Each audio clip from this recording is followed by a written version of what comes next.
তোমাদের পাশেই আছি, হৃদয়ের কাছাকাছি।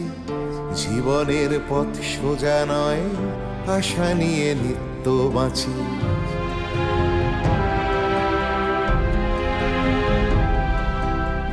শিক্ষা ছড়িয়ে পড়ুক ভেদাভেদ শূন্য করে, এ বেলা নাই বা জুটুক, ও বেলা জুটতে পারে। বিপ্লব আসছে দেখো নারী, তুমি পিছিয়ে জানি। জ্বলে ওঠো নিজের আলোয়, মুছে দাও দুঃখ গ্লানি। এভাবে আর থেকো না হাহাকার জড়িয়ে বুকে। আমি হাত বাড়িয়ে আছি, সাড়া দাও আমার ডাকে। আমি হাত বাড়িয়ে আছি,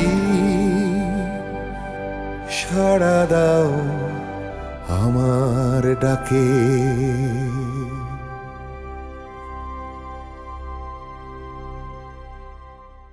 এত কষ্ট করে যখন এসেছো একবার দেখেই যাও, নাহলে তো আমার রটবে ছেলে তার মাকে বিনা চিকিৎসায় মেরে ফেলেছে। তবে একটা কথা, এখন কিন্তু এইসব মোহর টোহর কিছুই পাবে না, সেটা বুঝেছে। শোনো, মার একবার নারী টিপে দেখো তো কতদিন বাঁচবে। যদি শান্তিতে থাকেন তাহলে আরো বেশ কিছু দেখুন, আর যেরকম অশান্তিতে আছেন বলে শুনছি তাতে বেশি দেখুন।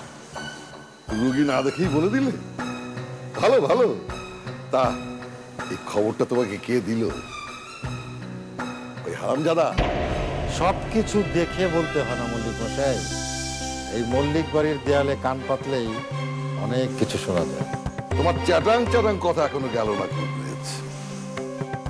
যাই হোক, ওসব ওষুধপত্র দিয়ে মার কিচ্ছু হবে না, যদি এখন আল্লাহ দয়া করেন। আমার কথা মতো যদি চলতো উনি ভালো থাকতো। উনি কি ভেবেছে এখন ওনার দাপট চলবে? উনি ভুল ভেবেছে। যাও তাকে বোঝাও।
কি ব্যাপার, এখন আবার দরজা বন্ধ কেন?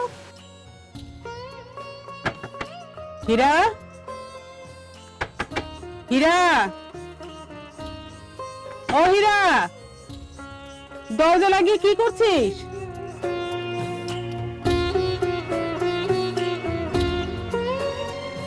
কেউ মনে রাখেনি, সবাই ভুলে গেছে। আজ আমার বিবাহের তারিখ। কি হয়েছে কি? দরজা লাগিয়ে ভিতরেও কি করছে? আবার শরীর খারাপ করলো না তো? এই দিনে বাবর আলীর বউ হয়ে আমি এই বাড়ির মাটিতে পা রেখেছিলাম। সবাই ভুলে গেলেও আমি ভুলতে পারি কই? হীরা, ও হীরা, দরজাটা খোল।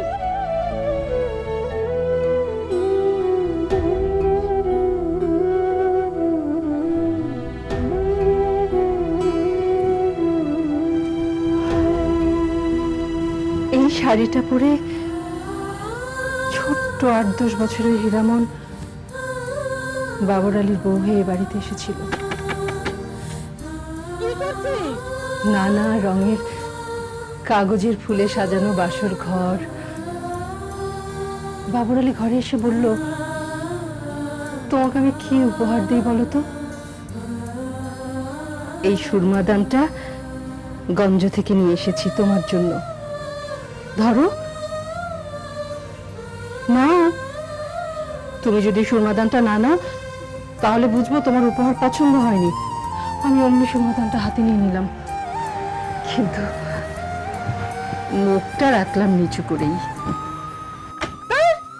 ভাল লাগে না আমার, আর সব যন্ত্রণা হয়েছে আমার। সে আমায় বলল, হুমা মুখটা নিচু করে রাখলে আমি কেমন করে বুঝবো ওই মুখটা দেখতে কেমন? তারপর সে আমার চিবুক ধরে আমার মুখটা তুলে দিল আর বলল, হায় হায়, এ যে আসমানের পরী, আসমান থেকে খসে আমার এই মাটির ঘরে পড়েছে। আমার মতো চাষার ঘরে কি এই রূপ মানায়?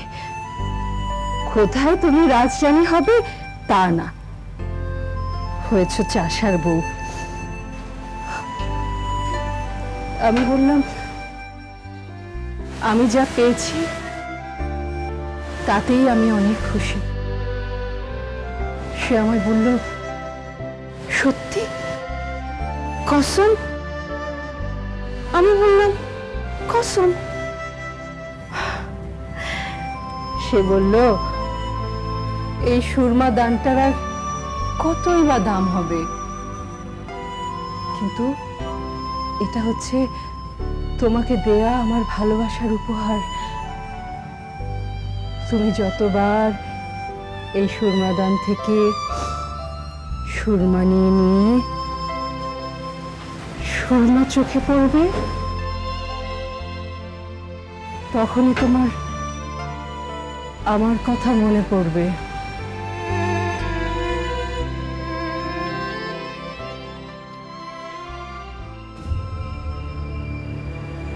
মনে পড়বে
দেখি বড় মা, চোখটা একটু উপরের দিকে তাকা,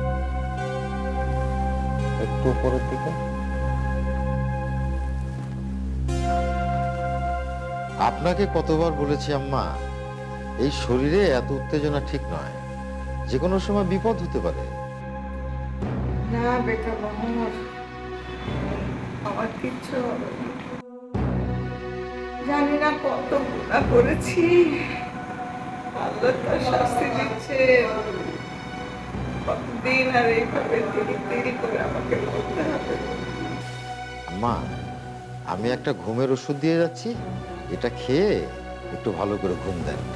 এমন কি কোনো ওষুধ নেই বেটা, যেটা খেলে চিরদিনের ঘুম, চিরকালের শান্তি, কবরের শান্তি? আম্মা, আমি যে মানুষ মারার ওষুধ জানি না। চাই না তোমার ওষুধ। আমার বেটার পাশে আমাকে যেতে দাও, সেখানেই আমার শান্তি। উচ্চ রক্তচাপের রোগী সহজে মারা যায় না, কিন্তু অসাড় হয়ে বিছানায় পড়ে থাকলে সেটা কি ভালো হবে আম্মা? বলতে পারো না যে আমি কি এমন গুনাহ করেছি, আল্লাহ আমাকে এত বড় শাস্তি দিলেন। একে করে আমার জোয়ান মেয়েটা চোখের সামনে চলে গেল, আমার নাতি চলে গেল, আর আমি আমার পুরুষের গুনাহগার। সে আমার এই বংশের মান ইজ্জত সব ডোবাচ্ছে। বলতে পারো আমি আর কত শাস্তি পাবো, কতদিন এসে বাবাকে সহ্য করতে হবে? আম্মা থাক, আপনাকে আর বলতে হবে না। আমার তো তুমি ছাড়া এ বাড়িতে আর কথা বলার কেউ নেই। একদিন বাড়িতে আমার কথা ছাড়া যা গাছের পাতা পর্যন্ত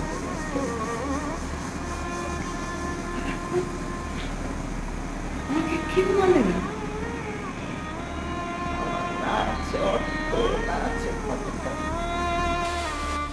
আমি বুঝি আম্মা, কি আর করবেন, মেনে তো নিতে হবে। এবার তোমাকে আমি কিছুই দিতে পারবো না, তুমি কিছু মনে করো না। কিন্তু আমার সিন্ধুকে কিছু মোহর আছে, কিন্তু আমি এখন যে তোমাকে দিতে পারবো না। আমার কাছে তো চাবি নেই বেটা। আপনাকে আমি আম্মা ডাকি, মা জ্ঞান করি।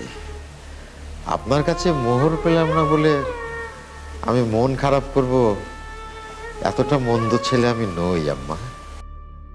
জানি মোহর, খোদা যদি তোমার মতো একটা বেটা আমাকে দিতে, কত শান্তিতে আমি মরতে পারতাম। এসব কথা এখন থাক বড় আম্মা, আপনি একটু শুয়ে থাকেন, আমি ওষুধটা বানিয়ে দিচ্ছি।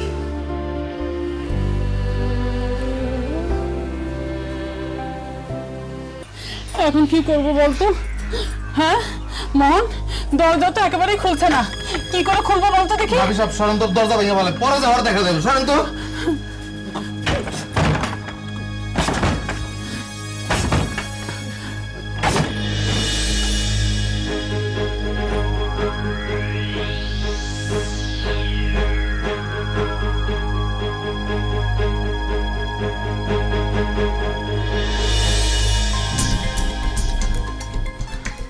দেখেছো কি কাণ্ড বল দেখি?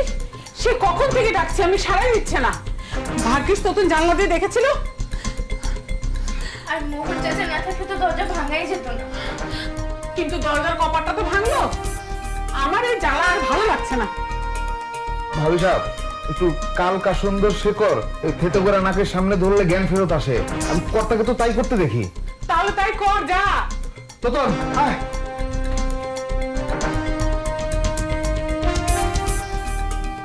চাচি, ও চাচি, আম্মা, চাচি তো সেজেছে কেন? পাগলের পাগলামি না হলে কি আর এরকম করে সাজে? ব্যামো আছে যে।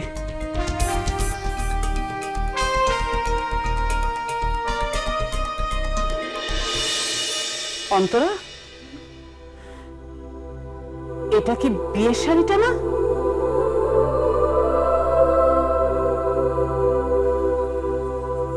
হ্যাঁ। এটা কি মাস বলতো? ভাদ্র। আজকে ভাদ্র মাসের 10 তারিখ না? আমরা ভুলে গেছি, কিন্তু এ পোড়ামুখী ভোলেনি। ভুলবি বা কি করে? জ্বালাটা যে ওর বুকেই জ্বলছে।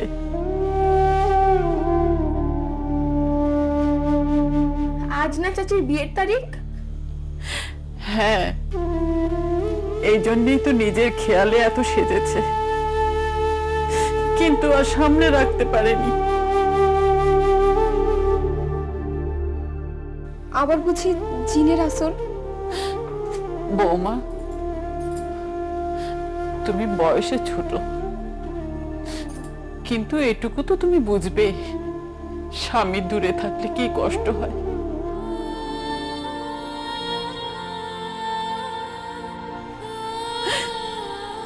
আর ওর স্বামী তো চিরতরেই চলে গেছে। আচ্ছা আম্মা, আব্বা তো অনেক লোককে সারিয়ে দেয়, চাচিকে কি সারিয়ে দিতে পারে না? আপনি আব্বাকে কিছু বলতে পারেন না? তাকে আর বলিনি, কিন্তু তোমার আব্বার কাছে এই রোগের কোনো ওষুধ নেই। উনি বলেছেন মনের জ্বালা আর দেহের জ্বালা সারানোর মানুষটা যে ওই বাড়ির পাশে কবরে শুয়ে আছে। একমাত্র সেই পারে এই জ্বালা জুড়োতে। আর এই পোড়ামুখী যতদিন এই জ্বালায় জ্বলবে ততদিন আমাকে এই ভোগান্তি ভুগতে হবে। ভাবি সাহেব, এটা একটু নাকের সামনে ধরে।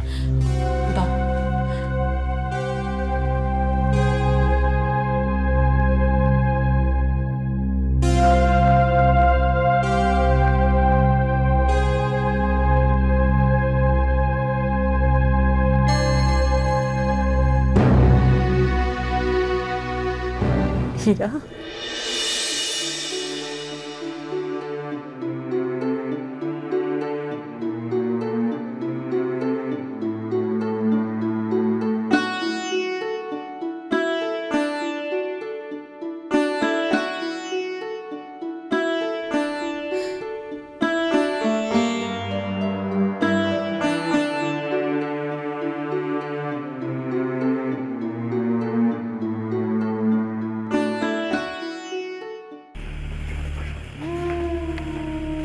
নাও এই মুড়িটুকুন খেয়ে নাও, সারাদিন পেটে কিছু পড়েনি তো।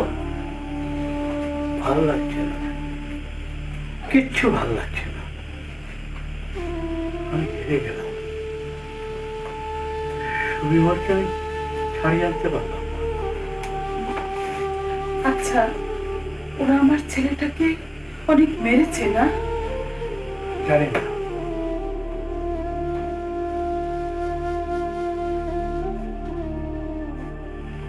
আমাকে চোখের দেখাও দেখতে দিল না।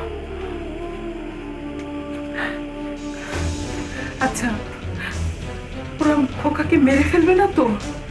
আর বন্দুক হাতে থাকলে কি ফাঁসি হয়?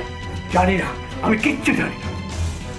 লালবাজার থেকে হাইকোর্ট, আমি সব জায়গায় ছুটে গিয়েছি, কিন্তু কেউ কোনো সাহায্য করি। ইংরেজদের ভয়ে মানুষের শিরদাঁড়া এমন বেঁকে গেছে যে ওদের বিরুদ্ধে কেউ টু শব্দটি করতে পর্যন্ত রাজি নয়। মানুষের বেঁকে যাওয়া শির দ্বারাগুলো সোজা করতে গিয়ে তো আমাদের ছেলে আর জেলে পড়ছে, তাই না? আজ আমাকে একটা সত্যি কথা বলবে? তুমি কি জানতে আমাদের ছেলে স্বদেশীদের খাতায় নাম লিখিয়েছে?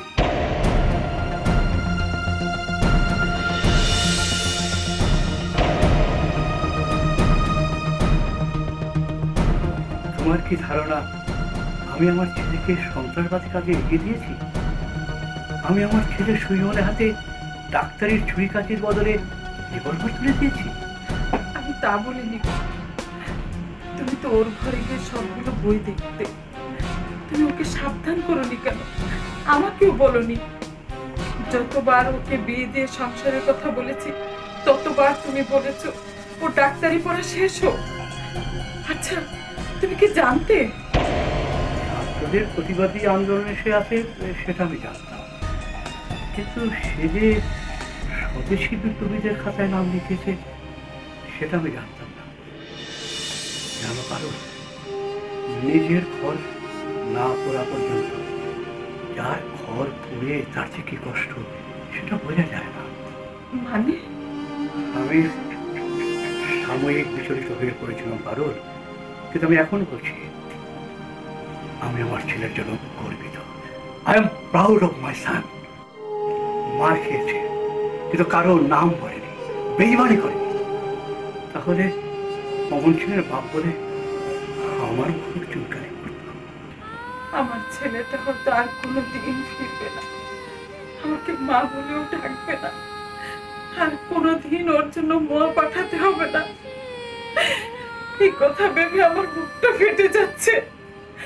আর তুমি কি গর্ব করছো? হ্যাঁ করছি, কারণ আমি সুবিমলের মতো বিপ্লবী বাবা। সবাই যদি ভালো ছেলের মতো মায়ের আঁচল তলে জীবনটা কাটিয়ে দেয়, তাহলে দেশ মায়ের শৃঙ্খলা কোনোদিনই কাটা যাবে না। আমি তো মা, গর্ভে ধারণ করেছি। আমি তো তোমার মতো করে ভাবতে পারি না। আমি ওকে মেরে ফেলবে চিন্তা করে সারা রাত আমার ঘুম হয় না, ঘুম হয় না, ঘুম হয় না। তখন তুমি হবে শহীদের মা। এটাও তুমি জেনে রেখো, তোমার ছেলের যদি কিছু হয়, ওর সাথীরা তার প্রতিশোধ নেবে। মুক্তির মন্দির সোপান্তরে বলে যায়, আরো বলে চাই পারো, নইলে যে মা মুক্তি পাবে না।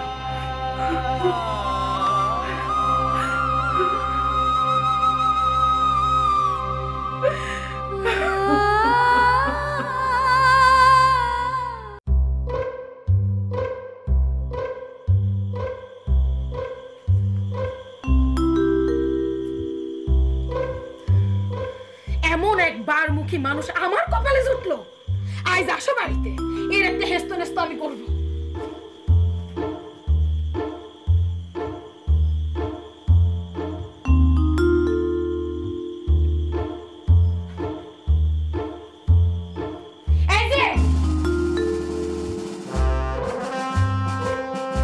এই যে কোথায় থাকা হয়েছিল এতক্ষণ? আমি তো তোমাকে খুঁজতেছিলাম, চিন্তা করছো সারাদিন না? হ্যাঁ ওইদিকে তো বলি যেখানে ছিলে সেখানে রাতটুকু কাটাই আসতে পারলা না?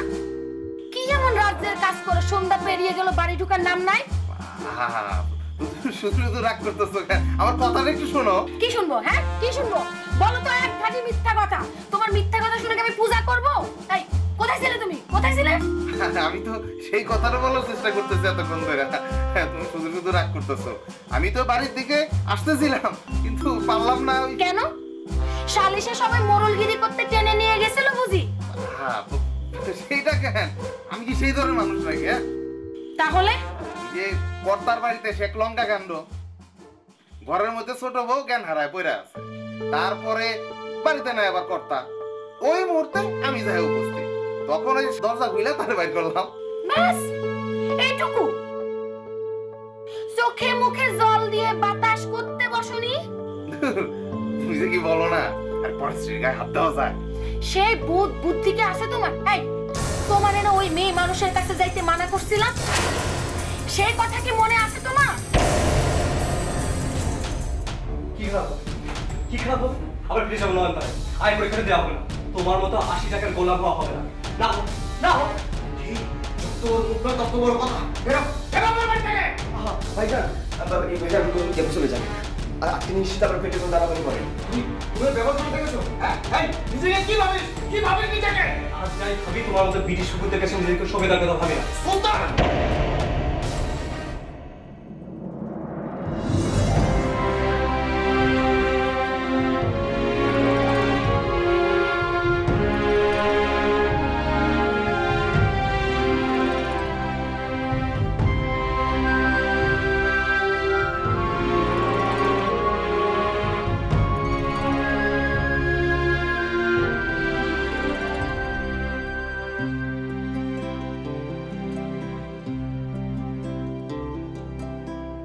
তোমাদের পাশেই আছি হৃদয়ের কাছাকাছি, জীবনের পথ সোজা নয়, আশা নিয়ে নিত্য বাঁচি।